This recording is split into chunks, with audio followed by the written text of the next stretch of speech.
Well, we are in the final week of a sermon series titled How to Neighbor. And the goal of this sermon series is pretty simple. It's this. We want to empower you to take the teachings of Jesus out of the church and into your neighborhood. Because as we've seen throughout the series, Jesus clearly expands the boundaries and the borders of what we think a neighbor might be. And Christians throughout history, they've gotten that idea, and they've loved neighbors across town or across the state, across the country, across the world. But we began to ask, what about our neighbors next door? What about the people across the street? And it's clear, I think by this point, at least to me, that Jesus assumed that we would love those people next to us, closest to us, and we want to empower you to do that. And so we started off talking about, if you want to love your neighbor, you just need to begin by being intentional about learning names. Then we talked about the issue of time, because all of us think that we don't have enough time, and yes, we're busy, but really our issue is time management priorities, not amount of time. In the third week, we talked about the fears that we have. Some of us, we're afraid to love our next door neighbor because we're afraid they might be an axe murderer or something like that, right? Odds are probably not true. The thing that we really fear is it might be awkward if you reach out to your neighbor. And what we said in that week is, yeah, it's going to be awkward, but I think you can handle it. And then last week, we talked about the limits that we all have in our lives. There's limits to our capacity for love. There's limits in our time, our treasure, and our talent. And so we all have a responsibility to do a searching about who we are in our work that we have in this season and set boundaries around that. Because those of us that have failed to set boundaries in our lives and just give, we know that there's a consequence. Eventually, we become bitter. And so we need to set boundaries. So that's the ground that we've covered. And if you missed any of those messages, you can go back and watch them online. We post everything that we have on YouTube, on our website, and they're there for you. Today, what I want to do is I want to take us back to the Gospel of Luke. We've been spending a bunch of time in Luke. So Luke chapter 9. And I want to drill down just a little bit more on an essential teaching of Jesus that I think is critical if we're going to love our neighbors and love those here in the church and love anybody, people at work, people in our family. So we're going to drill down on that teaching of Jesus, and then I'm going to transition. I'm going to talk about the church, why the church is so important for your life, my life, and how it helps us in doing this work of loving our neighbors. So Luke chapter 9 is a transition in the life of Jesus. It's a turning point. Literally, Jesus, up until this point, he's been doing most of his ministry up in the northern part of Israel, around the Sea of Galilee, around the area in which he grew up. He's basically doing his ministry in his neighborhood, you could say. But by the end of chapter 9 of Luke, you find Jesus turning south and heading towards Jerusalem, where he'll be arrested, nailed to a cross, die, and 3 days later be resurrected. So this is a huge turning point in the life of Jesus, and I want to take you there because this turning point in the life of Jesus, it just might be a turning point in your life. Because all of us have these moments in our lives where something happens, where there's a change or we learn something, and that represents a true turning point for us. And I think that this teaching I'm about to share from Jesus could be that for you. I know it has been for me. So it begins this way. The Son of Man, which is a nickname that Jesus gives to himself. Other translations translate it as the human one. And the implication here is that when Jesus calls himself the Son of Man or the human one, is that he is revealing what true humanity looks like. How you were created to be, how I was created to be. Jesus is claiming that when you see him, you see what a real human being is supposed to look like. So what does that look like? He says the Son of Man must suffer many things, which is not exactly an uplifting message, but if you think about that for a moment, isn't that true? That as a human being, that one of the things we all hold in common is suffering. Not just one thing, but many things. So Jesus is starting off this teaching. The Son of Man must suffer many things, and then he says, and be rejected by the elders, the chief priests, and the teachers of the law. The very people that you would expect would be able to identify Jesus as who he is, as the Messiah. And the very people that if they would have thrown their support behind Jesus, that he would have become legitimate in the eyes of the rulers and all the people. Yet he's rejected by the elders, the chief priests, and the teachers of the law. Not going so well for Jesus right here, is it? But it gets worse.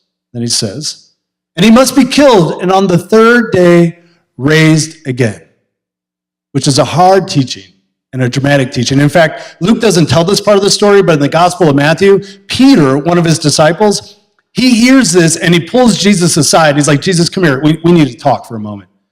What you just said, don't ever say it again. You need to just stop with this you're going to die thing, because you're supposed to be the king and we're like your disciples, which means that we're going to get to be like, next to the king. And that's how this thing's supposed to go. And Jesus calls Peter Satan.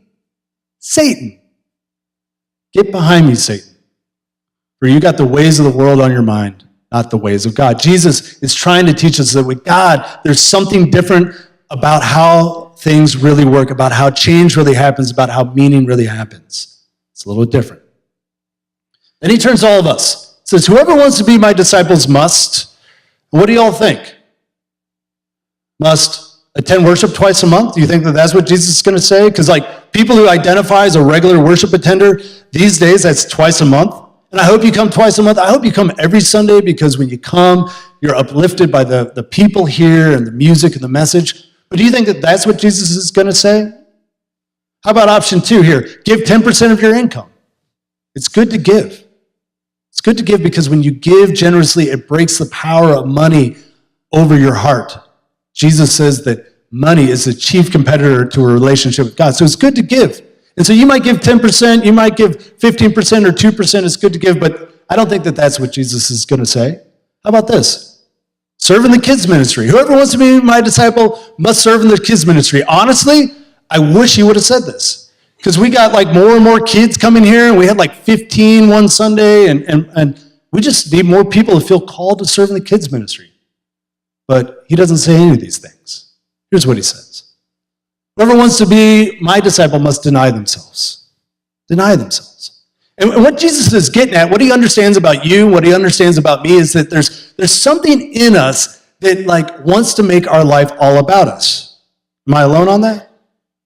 Something in us that's inherently selfish, that's self-centered. And, we all start that way as babies, and Jesus understands that each day and every day, there's something in you that just wants to make your agenda and your priorities and your needs the top. And he says, if you want to be my disciple, you got to be able to deny that. You got to be able to overcome that. You can't be driven by your own ego all the time.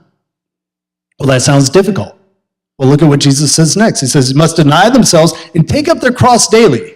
And this doesn't mean put on your cross earrings or your cross necklace, right? We have crosses as jewelry, but in Jesus' day and age, there was one meaning behind the cross and one only. Death, suffering, sacrifice. The cross was used by the Romans as an instrument of death and suffering. And Jesus is saying that each day, if you're going to be my disciple, you got to deny yourself. You got to overcome that ego, that self-centeredness, and it will feel like a death. This is not easy, but it's worth it. And then he says, follow me. Follow me. And then Jesus, he comes to this teaching that kind of sums this all up. He goes just a little bit deeper, and for me at least, it sticks a little bit more. He says, for whoever wants to save their life will lose it. Well, of course we all want to save our lives, don't we? But what I think Jesus is getting at in this teaching is that he's talking about whoever wants to preserve their life, whoever wants to keep it as it is, keep it without any change, will end up losing their life. And why? Well, because change is always happening around us. Your body's changing, your relationships are changing, the world's changing, and some of us, we just hold on to that, and it's already gone, yet our hands aren't open for what God might bring our way. Let me talk about this just in terms of myself. Here I am, okay? Accurate picture. And if you can notice, all the arrows are pointing in. So this is how I started off life. Everything was about me. It was all about the love. Am I going to get all the love I need, the food that I need? Am I going to get the safety that I need? Am I going to have the play that I need? I mean, when I was a baby, when I was a young kid, tell you a secret, don't tell anybody else. Even today, there's a part of me that still is this way. It's kind of I want it my way, and then here's the other thing. The older I get, don't you dare change anything about it. It's me-centered, my preferences, how I want things. Ask Hannah. I want the kitchen a certain way. She messes with it. It's like God put her in my life for that reason, just keep me like away from this. And what Jesus is saying is that if you live this way, if I continue to live this way, what's going to happen is there's going to be lost life. Relationships are going to break because I'm going to put my priority, my preferences, and my way over that relationship. Opportunities are going to be missed. Beauty is going to be missed. They're all the stuff that is available in life, but when we're holding on with tight fists, we end up with lost life. That's what Jesus is teaching. This is hard, but there's good news. He then says, but whoever loses their life for me, whoever gives up their life for a greater purpose, whoever makes their life about something bigger than themselves will save it. Will end up getting life back. In another teaching, Jesus, he uses this idea. This is a core motif of his teaching. In another teaching, it says, whoever wants to be great among you must be the servant to all. That's counterintuitive. But I mean, here's what it looks like in my little graph, So see how he's smiling now? And notice that the arrows that were once pointing in are now beginning to point out. When you make your life about something bigger than you, bigger than your preferences, bigger than what you are accustomed to, your life takes on more meaning. At least that's the promise of Jesus. Here's how I think about it, in simplest terms as possible. The turning point in my life, and perhaps the turning point in your life, is when you begin to believe that the best thing for you is not to make your life about you. And you already know this, right? Because some of the worst times in your life is when you were being the most selfish or the most self-centered. And some of the greatest moments in your life, some of the things that you look back on and say, that's when I was at my best, that's when it wasn't all about you. It's when you invested in your kids, or you invested in a spouse, or in another relationship, or your community, or your church.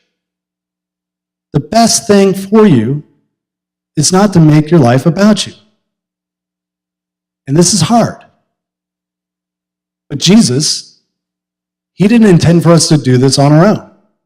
In fact, if you read the New Testament and you pay attention, one of the first things that Jesus does is he goes around, he starts to collect these disciples, 12 of them. And there's more people in addition to that. And it's one of the key pieces of his strategy. And if you were to read the New Testament all the way through, there's 4 books about the ministry of Jesus, the 4 Gospels. And then there's 23 books about the church. So Jesus, he comes up with this idea of the church because he knows that this task, this turning point, this making life about something bigger than yourself is better done together. So let's talk about the church for a moment and how it works. So we all start off this way. We all start off outside the church, looking in, and we're asking questions like, is this the right place for me? Or will I fit in here? Or finally, can I grow spiritually here? You might have other questions, but there's questions like this, and if you can answer yes to these kind of questions, then this is what happens. You come inside. You become part of this church. And to put it as simple as possible, when we come to the church, we're pointed in. And that's appropriate. That's how it is, because we're coming in and we're looking to connect, and now we're inside the church. We've answered enough questions to say, yeah, I'll be back. I'll be back next Sunday. I'll be back the following Sunday. The Sunday after that, I'm going out of town. But after that Sunday, I'll be back. I want to be part of this thing. But we're still pointing in, and that's good. Want to have you there. But here's the change. When we come to the church, we're pointed in. We become the church when we begin to be pointed out. When we show up on Sunday morning, and it's not just about getting our cup filled up, but it's about looking around the room and saying, who can I connect with? Who can I listen to? Who can I share in a moment with? And ultimately, it looks like this. Now the arrows are pointing out. You can see that the arrows are beyond the borders of the church. That we really become the church when we begin to have a concern, a passion, a heart for those we haven't met yet, for those that are outside of our church. Now, one other thing to point out about this graphic. There's another circle. You might not have picked up on that, but I added a circle in the middle that connects all those arrows. And the thing that allows us to be able to be pointed out into the community, out into neighborhoods and into the area and people we don't know yet? It's because we're connected together. Put it this way. It is our connections in the church community that sustain our outreach in the wider community. That you could do this on your own, I just don't think you could do it very long.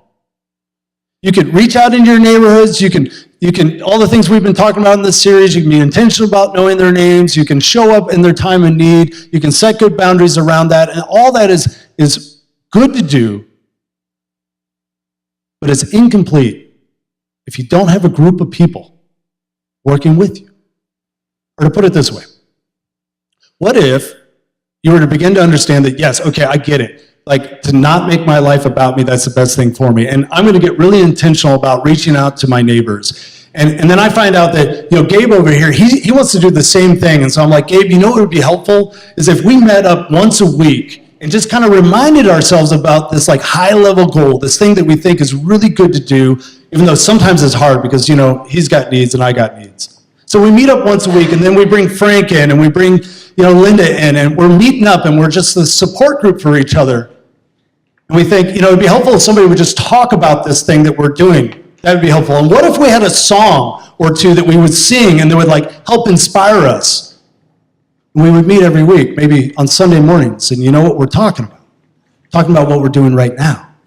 It's the connections in the church community that sustain our outreach. And we haven't completed the turning point until we've turned from the inward to the outward.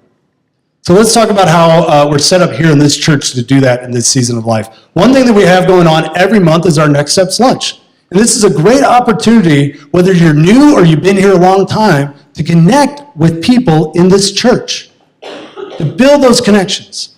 And Frank, I didn't get your permission to tell this, but I'm going to tell it anyways. I apologize. But Frank was a member of this church before I showed up, and then he moved out of town, and he's come back, which is great. We're so happy to have you, Frank. And he was at the Next Steps Lunch just a few weeks ago, and I just saw him connecting, I think with Gabe and maybe Tiffany, or I'm not sure who it was, but I saw this connection. It was awesome, and that's the story. You can breathe easy now. It's an amazing spot. And so everyone here in this community, this is an opportunity. It's so, so important for longtime members, new members, visitors, just to connect in this environment. Another thing is our fish fry. This is more of a big outreach sort of thing because we get people from all over the community that come here. And you can come and volunteer and connect with other church members. It's a great way. Working together is a way to make a connection. But it's also an opportunity for us to meet and greet people in our community. And then finally, we have this new ministry called the Care Team, and I just want to spend a few minutes talking about how that came about and why I think that this could be so important for our church. So the Care Team started off with a list of about 140 people. That's about the number of people that we have in the mix.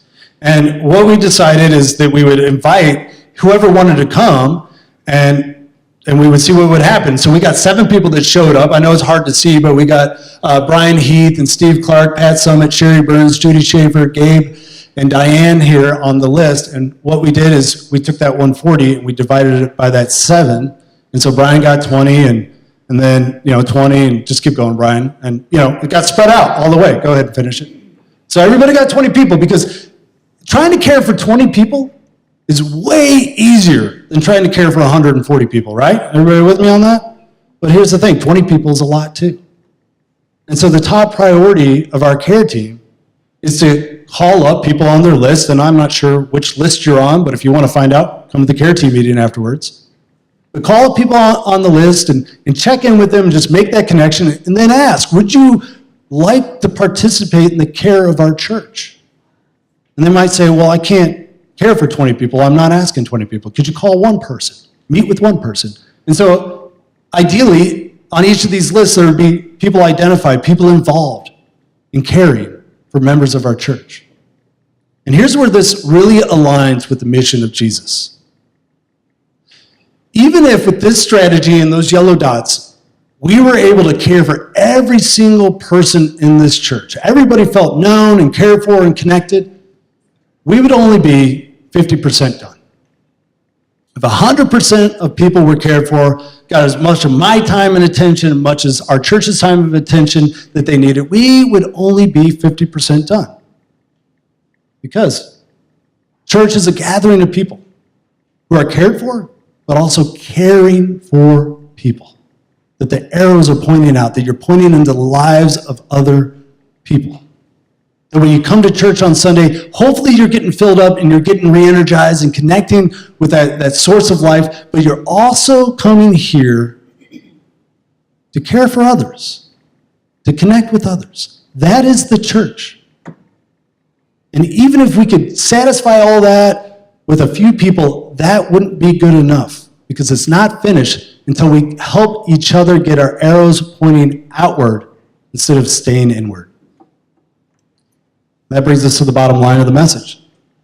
At the center of the Christian life is the daily sacrifice, is the denying yourself, is the getting past my own preferences, my own concerns. Not that those aren't legitimate, they are, but you just understand that life is bigger than that, and being involved in caring for others, being part of a church, it helps keep your own issues in perspective, and it aligns you with the mission of Christ.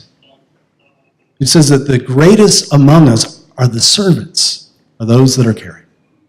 Let us pray. God, we thank you for the example of Jesus, who came and walked among us, who met people where they are, who took interest in them, learned their names, overcame his fears, gave care,